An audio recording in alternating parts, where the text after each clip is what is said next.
مکالمہ اور غیر متعلق گفتگو۔ سچائی کی تلاش اور اس کا اعتراف اس دنیا میں انسان کا سب سے بڑا مسئلہ ہے۔ مکالمہ اس منزل کی طرف لے جانے کا ایک راستہ ہے، لیکن مکالمہ صرف اسی شکل میں مفید ہوتا ہے جب لوگوں کو غیر متعلق گفتگو اور متعلق گفتگو میں فرق کرنے کی عادت ہو۔ غیر متعلق گفتگو کا مطلب یہ ہے کہ جب ایک سچائی آپ کے سامنے رکھی جائے تو آپ اس پر غور کرنے کے بجائے فوراً ایک ایسا جملہ زبان سے نکال دیں جس کا اصل معاملے سے کوئی تعلق نہ ہو، جس کے بعد پوری گفتگو اور بات کا رخ پھر جاتا ہے۔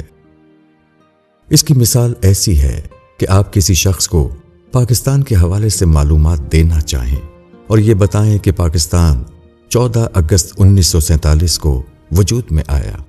اس کے جواب میں وہ فوراً کہے، مگر ہندوستان تو 15 اگست 1947 کو وجود میں آیا تھا۔ یہ دوسری بات اپنی جگہ ٹھیک ہے، لیکن اس کا پہلی بات سے کوئی تعلق نہیں ہے۔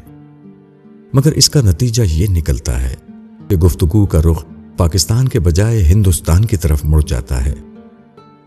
کہنے والا آپ کو پاکستان کے متعلق بتانا چاہتا ہے اور گفتگو ہندوستان پر شروع ہو جاتی ہے۔ یوں مکالمہ ایک لا یعنی گفتگو میں تبدیل ہو جاتا ہے۔ یہ غیر متعلق گفتگو شرارتاً بھی کی جاتی ہے اور عادتاً بھی۔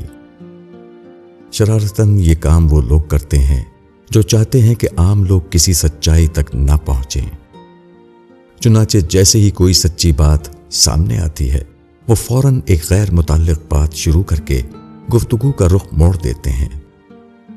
عادتاً یہ کام وہ لوگ کرتے ہیں جو ہر جگہ اپنی اہمیت کو بیان کرنا چاہتے ہیں، چنانچہ وہ کسی بھی معاملے میں کود کر اپنی معلومات اور خیالات کا اظہار کرنا شروع کر دیتے ہیں، مگر اس کے نتیجے میں بھی اصل بات پیچھے چلی جاتی ہے۔